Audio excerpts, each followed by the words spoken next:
Halo bos, saya ketemu lagi di channel Cerita Tani. Gimana kabarnya? Ada sebuah unsur hara yang mempunyai dua fungsi bagi tanaman, yaitu sebagai pupuk dan sebagai fungisida. Serta proses penambangannya paling dikenal berasal dari kawah gunung berapi. Inilah unsur hara sulfur. Seperti apa fakta menariknya? Yuk kita bahas.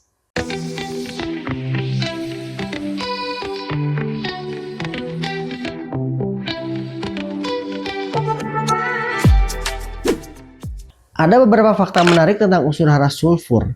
Yang pertama, sulfur ini sudah dikenal sejak ribuan tahun yang lalu.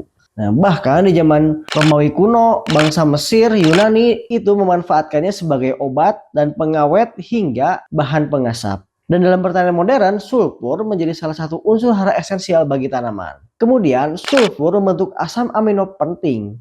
Nah, dua asam amino dari 20 jenis asam amino itu mengandung sulfur, yaitu cysteine dan methionine. Kemudian, sulfur membantu nitrogen menjadi protein. Selanjutnya, gejala kekurangan sulfur mirip nitrogen, tetapi muncul di daun muda. Sulfur berperan dalam aroma dan rasa tanaman. Contohnya bawang merah ya, yang dia punya aromatik tertentu. Biasanya dia membutuhkan sulfur dalam jumlah yang lumayan sedikit lebih banyak. Kemudian, sulfur membantu pembentukan klorofil. Sulfat adalah bentuk sulfur yang diserap tanaman. Tanaman tidak menyerap sulfur elementer secara langsung ya. Sulfur harus diubah oleh mikroorganisme tanah menjadi ion sulfat agar dapat diserap oleh akar.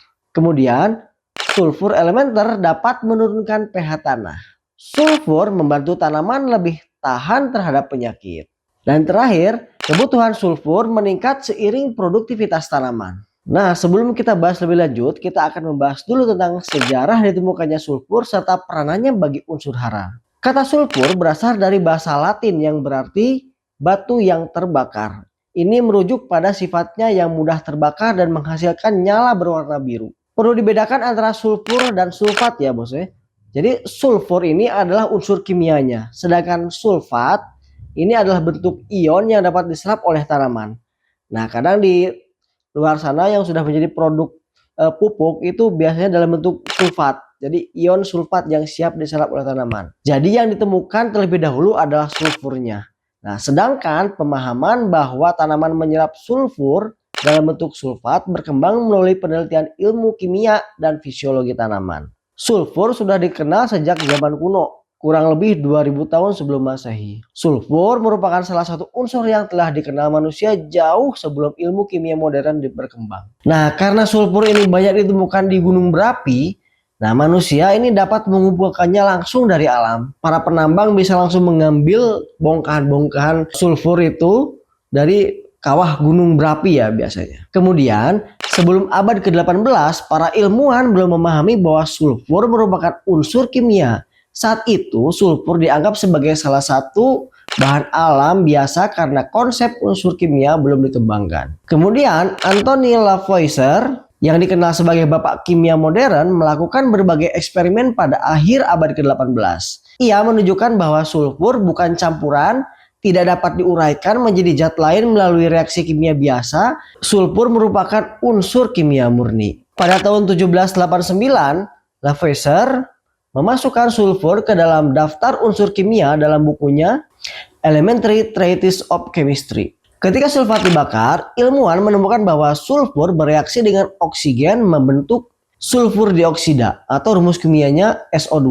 Nah, kemudian dari sinilah ilmuwan memahami adanya ion sulfat yang kemudian diketahui sebagai bentuk sulfur yang stabil di dalam tanah dan air. Pada abad ke-19, para ilmuwan mulai meneliti kebutuhan nutrisi tanaman. Tokoh pentingnya adalah Justus von Liebig yang pada tahun 1840 menerbitkan teori nutrisi mineral tanaman. Penelitiannya menunjukkan bahwa tanaman tidak menyerap sulfur elementer, tetapi menyerap sulfur dalam bentuk ion sulfat. Temuan ini menjadi dasar penggunaan pupuk yang mengandung sulfat seperti Za atau amonium sulfat, kalium sulfat, magnesium sulfat, dan gipsum. Pada awal abad ke-20, melalui percobaan kultur larutan hidroponik, para ilmuwan membuktikan bahwa tanaman yang tidak mendapatkan sulfur mengalami daun menguning, pertumbuhan terhambat, pembentukan protein terganggu, dan hasil panenan menurun. Sejak saat itu, sulfur diakui sebagai unsur hara makrosekunder esensial, sejajar dengan kalsium dan magnesium. Lalu untuk di era modern seperti ini, dari mana saja sulfur atau sulfat ini bisa ditemukan? Nah, yang pertama, sulfur ini bisa ditambang dari gunung berapi ya, seperti kita bahas di awal ya.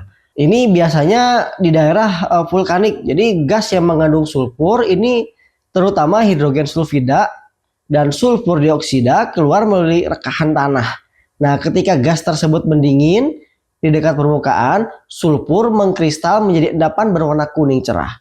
Nah, biasanya endapan inilah yang diambil ya. Contohnya di Indonesia ini yang terkenal di Kawah Ijen. Kemudian tambang sulfur bawah tanah. Nah, ini seperti unsur hal yang mineral-mineral lainnya ya. Dia ditambang dari bawah tanah secara langsung. Lalu dari hasil samping kilang minyak dan gas. Ini menjadi sumber terbesar ya dari sisa atau hasil sampingan kilang minyak dan gas ini. Saat ini paling tidak lebih dari 90% produksi sulfur dunia berasal dari proses pemurnian minyak dan gas alam. Kemudian sulfur dari endapan mineral. Nah, sulfur juga diperoleh dari mineral yang mengandung sulfat seperti gipsum, anhidrit, dan barit. Namun mineral ini lebih sering dimanfaatkan langsung untuk industri atau sebagai bahan baku pupuk daripada diekstraksi menjadi sulfur elementer. Sama seperti unsur hara lainnya ya, unsur hara sulfur ini dia mempunyai beberapa jenis bentuk ion.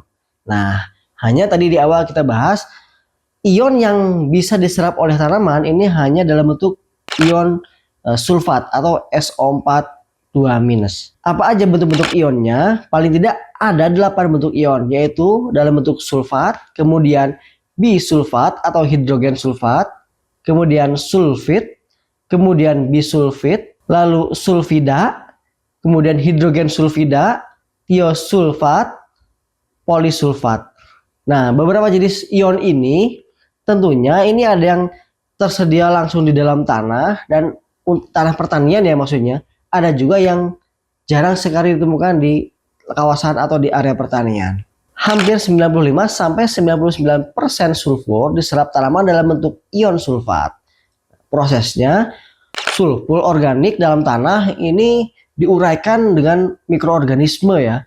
Lalu sulfur elementer ini dioksidasi oleh bakteri menjadi sulfat. Sulfida juga bisa dioksidasi menjadi sulfat. Sulfat kemudian larut dalam air tanah dan diserap akar melalui transporter sulfat. Lalu bagaimana mekanisme sulfat diserap oleh tanaman?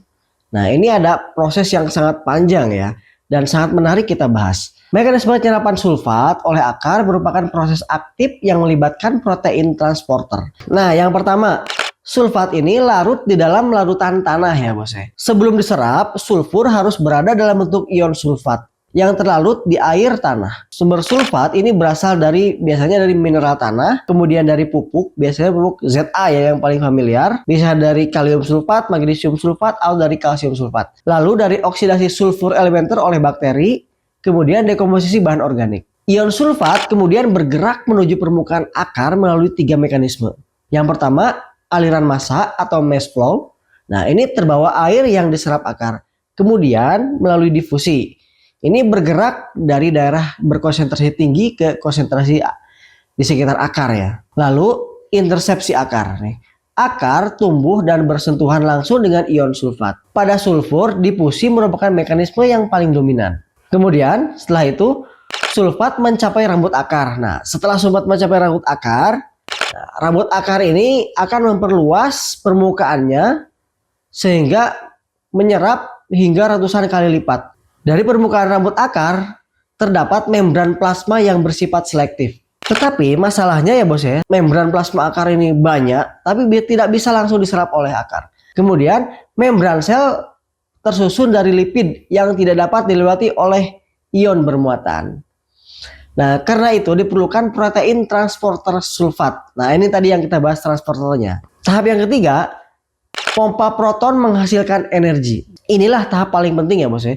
Pada membran akar terdapat energi H+ AT fase. Nah, ini pompa ini menggunakan ATP untuk mengeluarkan ion H+ dan keluar sel ya. Jadi supaya ion H+-nya keluar dari sel, maka dia membutuhkan energi ya atau adenosin trifosfat. Akibatnya konsentrasi H+ di luar akar menjadi tinggi. Nah, kemudian bagian luar akar menjadi lebih bermuatan positif. Lalu terbentuk gradien elektrokimia yang menyimpan energi.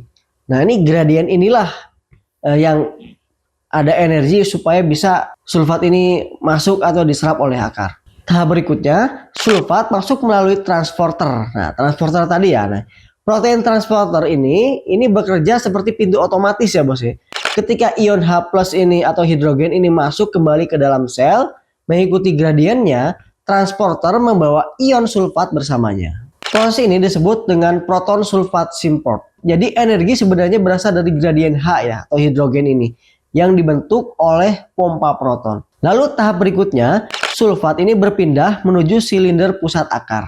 Setelah masuk ke sel epidermis, sulfat bergerak melalui jaringan akar atau menuju silem melalui dua jalur. Yang pertama ini jalur simplas ya. Ion berpindah dari satu sel ke sel lain melalui plasmodermata. Jadi gambaran simpelnya ini ya. Ion ini melalui sel, kemudian ketemu sel lagi, lalu ketemu sel lagi, baru ketemu silem gitu ya. Nah, jalur kedua ini jalur apoplas. Ion bergerak melalui dinding sel dan ruang antar sel. Nah, namun di lapisan epidermis terdapat pita Kaspari atau ini semacam pita strip ya begitu ya, yang menghambat jalur ini. Akibatnya semua sulfat harus masuk ke dalam sel sebelum mencapai silem. Hal ini membuat tanaman dapat menyeleksi ion yang akan diangkut. Kemudian tahap berikutnya, sulfat diangkut ke daun. Setelah melalui silem, sulfat terbawa bersama aliran transportasi menuju bagian atas tanaman seperti daun, batang, dan lain-lain ya bos. Daun muda biasanya membutuhkan sulfur paling banyak karena sedang aktif membentuk protein. Lalu tahap berikutnya, sulfat diubah menjadi bentuk organik. Sulfat ini belum bisa langsung digunakan untuk membentuk protein. Di dalam kloroplas dan plastida, sulfat mengalami beberapa tahapan. Nah, jadi tahapannya ini ada banyak ya. Jadi paling tidak tadi sulfat itu kemudian menjadi adenosid, menjadi APS, kemudian sulfit, dan kemudian berubah menjadi sulfida, kemudian berubah menjadi cysteine. Ini asam amino ya, salah satu asam amino, kemudian menjadi metionin, dan setelah metionin baru menjadi protein.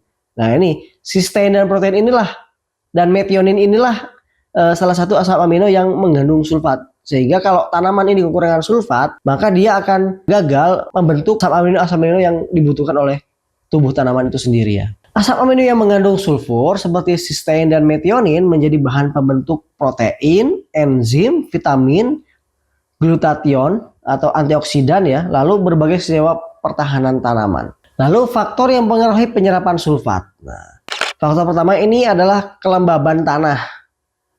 Ini pengaruhnya tanah terlalu kering ya biasanya. Terlalu kering atau tanah terlalu kering ini menghambat difusi sulfat menuju akar. Lalu pH tanah. pH sekitar 5,5 sampai 7 umumnya ini mendukung ketersediaan sulfat.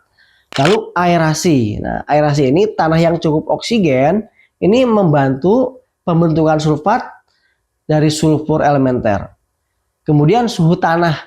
Suhu tanah yang hangat ya. Suhu tanah yang hangat ini meningkatkan aktivitas akar dan mikroba. Sehingga ketika aktivitas akar dan mikroba ini baik, maka sulfat ini juga sulfat yang elementer ini, sulfur elementer atau sulfur organik ini juga akan lebih mudah berubah menjadi sulfat yang siap diserap oleh tanaman. Kemudian setelah ion sulfat ini berhasil diserap oleh akar, peranannya di dalam tanaman ini baru aja dimulai. Sulfat bukan langsung menjadi sebuah protein atau langsung menyusun protein ya, melainkan ini harus melalui serangkaian reaksi biokimia hingga akhirnya membentuk asam amino, enzim, vitamin, dan berbagai senyawa penting lainnya. Proses ini disebut asimilasi sulfur atau sulfur assimilation. Untuk tahapannya ada banyak ya bos ya. Yang pertama ini ketika sulfat ini diangkut ke seluruh tanaman ya. Setelah masuk ke akar, sulfat ini diangkut melalui pembuluh silem menuju daun dan jaringan muda. Nah, sebagian sulfur ini juga dapat didistribusikan kembali melalui plum, terutama dari daun tua ke jaringan muda saat tanaman mengalami kekurangan sulfur.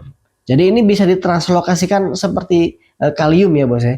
Dari tanaman atau dari daun yang tua ini bisa dipindah ke daun yang muda seperti itu. Kemudian tahap kedua ini sulfat masuk ke kloroplas. Sebagian besar metabolisme sulfur ini terjadi di kloroplas dan plastida pada jaringan yang tidak hijau ya, yang non hijau. Namun sulfat masih berada pada tingkat oksidasi tertinggi, yaitu dengan nilai +6 ya, sehingga belum dapat langsung dimanfaatkan. Tanaman harus mengaktifkannya dan mereduksinya terlebih dahulu. Setelah itu sulfat diaktifkan. Nah, langkah pertama adalah aktivasi oleh enzim ATP sulfurilase. Reaksi ini membutuhkan ATP ya dari sulfat, kemudian ditambahkan ATP atau enzim, kemudian atau energi ya atau adenosin trifosfat, kemudian ini menjadi APS, adenosin fosfosulfat. APS ini adalah bentuk sulfur yang telah diaktifkan sehingga siap menjadi atau menjalani reaksi berikutnya. Jadi analogi sederhananya ini seperti bahan baku ya. Jadi ini bahan baku yang baru bisa diproses setelah diberi label produksi. Kemudian sulfat direduksi. Enzim yang berperan di sini ada APS reduktase dan sulfit reduktase. Energi dan elektron berasal dari hasil fotosintesis terutama NADPH dan ferredoksin. Kemudian tahap kelima ini ada sulfida bergabung dengan nitrogen. Nah, di tahap inilah sulfat ini membentuk asam amino yang bernama cysteine. Nah, cysteine ini adalah asam amino pertama yang mengandung sulfur dan menjadi pusat seluruh metabolisme sulfur. Dari cysteine, tanaman membentuk metionin atau asam amino esensial lainnya. Metionin kemudian digabungkan untuk membentuk berbagai molekul penting. Kemudian tahap ketujuh ini baru pembentukan protein ya Bos ya. Nah, cysteine dan metionin ini kemudian dirangkai menjadi sebuah protein. Dan protein ini menjadi penyusun enzim, membran sel, organel, jaringan baru, biji, dan buah. Lalu kemudian sulfur membentuk ikatan disulfida. Inilah salah satu fungsi paling unik sulfur. Dua molekul cysteine dapat membentuk ikatan ya, disebut ikatan disulfida. Nah, fungsinya ini untuk menjaga bentuk protein. Jadi supaya tetap utuh ya bentuk proteinnya. Kemudian meningkatkan kestabilan enzim. Lalu mempertahankan aktivitas biologis protein. Tanpa ikatan ini banyak enzim tidak dapat bergerak dengan baik. Kemudian tahap berikutnya membentuk glutathione. Cysteine digunakan untuk menghasilkan glutathione. Glutathione ini berfungsi untuk antioksidan utama tanaman, kemudian penetra radikal bebas, pelindung membran sel, detoksifikasi logam berat, dan membantu tanaman menghadapi cakaran panas, kekeringan, dan serangan patogen. Kemudian, tahap berikutnya membantu pembentukan klorofil. Sulfur atau sulfat ini bukan penyusun langsung klorofil ya, tadi sudah kita bahas di awal. Jadi, inti klorofil adalah magnesium. Kemudian membentuk vitamin dan koenzim. Sulfur menjadi bagian dari berbagai molekul penting antara lain biotin atau ini vitamin B7, tiamin atau vitamin B1, koenzim A, ferredoksin, dan lipoprotein dan lifoil protein. Molekul-molekul ini mendukung respirasi, fotosintesis, dan metabolisme energi. Kemudian tahap ke-12 ini membentuk senyawa pertahanan. Sulfur juga digunakan untuk menghasilkan senyawa pertahanan alami. Seperti senyawa-senyawa tersebut membantu tanaman menghambat perkembangan jamur, bakteri, dan berbagai jenis hama penyakit. Nah, sebagai contoh pada tanaman cabai ya Bos ya. Pada tanaman cabai, kecukupan sulfur ini sangat penting karena dia mendukung pembentukan bunga dan mengurangi kerontokan. Melalui sistem protein, melalui sintesis protein dan enzim yang menunjang pertumbuhan organ reproduksi. Kemudian fotosintesisnya ini lebih efisien ya, sehingga produksi karbohidrat ini meningkat untuk pembesaran buah biasanya. Lalu peningkatan kualitas buah. Nah, selain kalium, ternyata sulfat juga ini bisa meningkatkan kualitas buah, termasuk ukuran, kekerasan jaringan, dan pada berbagai varietas dapat berkombinasi terhadap pembentukan senyawa penyedap dan aroma. Kemudian, ketahanan terhadap cekaman kekeringan dan penyakit. Lalu berikutnya, memanfaatkan nitrogen yang lebih efisien. Nah, ini untuk tanaman cabai ya Bos ya. Kemudian bagaimana cara pemupukannya? Nah, untuk cara pemupukannya ini sebenarnya sama seperti unsur hara lainnya. Dia bisa disemprot pada daun atau dikocor pada akar ya atau pada tanah begitu ya. Tetapi baiknya sulfat ini diberikan secara bertahap, jadi tidak langsung diberikan secara penuh di awal, secara dengan dosis tinggi. Nah, karena sulfat ini sifatnya sangat mobile atau mudah tercuci karena dia bermuatan negatif itu ya, sehingga baiknya diberikan secara bertahap sesuai dengan umur tanaman. Nah, di sini ada contoh ya untuk pemberian pada tanaman cabai dengan menggunakan drum 200 liter ya. Ini dengan teknik kocor ya bos ya. Nah, paling tidak sulfur ini dapat diberikan setiap 10 sampai 14 hari sekali melalui pengocoran. Ini contoh untuk 200 liter air ya dalam satu drum itu biasanya. Nah, untuk jenis pupuknya bisa menggunakan magnesium sulfat dengan dosis 300 sampai 500 gram atau bisa menggunakan kalium sulfat ya dengan dosis 300 sampai 600 gram per 200 liter air. Lalu bisa menggunakan ZA ya bos ya dengan dosis 300 sampai 500 gram per 200 liter air. Larutan ini bisa dikocorkan ke arah perakaran. Volume larutan per tanaman disesuaikan dengan umur ya bos ya. Biasanya dari umur 0 sampai 30 HST ini dosisnya 150 sampai 250 ml per tanaman. Ya paling tidak 1 gelas begitu ya per tanaman. Lalu di umur 30 sampai 60 HST ini dinaikkan sedikit ya. 250 sampai 400 ml per tanaman. Nah, lalu pemberian yang ketiga ini di atas 60 HST ya bos ya. Dinaikkan kembali dosisnya menjadi 400 sampai 600 ml per tanaman. Nah, untuk interval pemberian yang direkomendasikan ini kalau di musim hujan bisa setiap 7 sampai 10 hari sekali ya bos ya. Lalu di musim kemarau ini lebih renggang 10 sampai 14 hari sekali. Lalu sulfur ini juga sebetulnya paling efektif jika dikombinasikan dengan unsur hara lain ya bos ya, seperti nitrogen. Nah, nitrogen ini kan untuk meningkatkan pembentukan protein lebih cepat begitu ya. Kemudian dengan kalium. Nah, dengan kalium ini bisa memberikan atau memperbaiki kualitas buah ya menjadi lebih besar dan lebih baik seperti itu ya. Kemudian dengan magnesium. Nah, dengan magnesium ini bisa meningkatkan fotosintesis. Lalu dengan kalsium ini bisa memperkuat dinding sel dan mengurangi gangguan fisiologis pada buah. Biasanya kerontokan bunga dan buah ini bisa lebih mengurangi ya, bahkan bisa menghentikan kerontokan buah. Biasanya ini sering terjadi di musim hujan ya bos ya, seperti itu. Oke, pembahasan terakhir tadi di awal kita bahas sulfur ini bisa digunakan sebagai fungisida ya.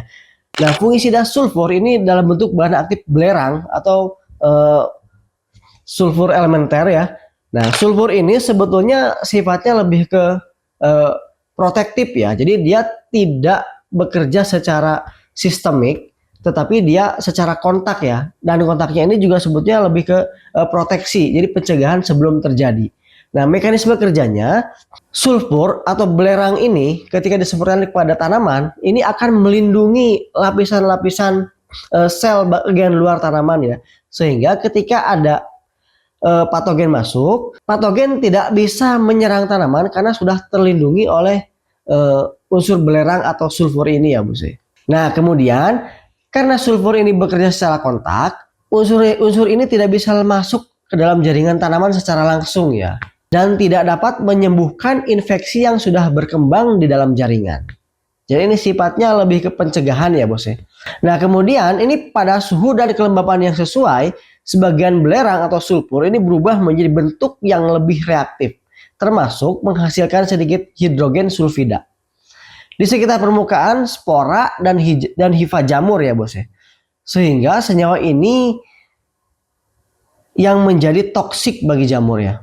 Hidupnya ini kan membutuhkan energi ya dalam bentuk ATP begitu ya. Hidrogen sulfida ini dia bereaksi menghambat beberapa enzim respirasi yang mengandung logam ini, seperti ATP-nya menjadi menurun, kemudian respirasi ini terganggu, sel jamur berkurang karena kekurangan energi. Tanpa ATP, jamur ini tidak mampu tumbuh maupun berkembang ya bos ya. Sehingga ketika jamur ini tidak bisa berkembang, maka jamur tidak bisa hidup dan lama-lama akan mati, sehingga tanaman akan selamat dari serangan patogen ya.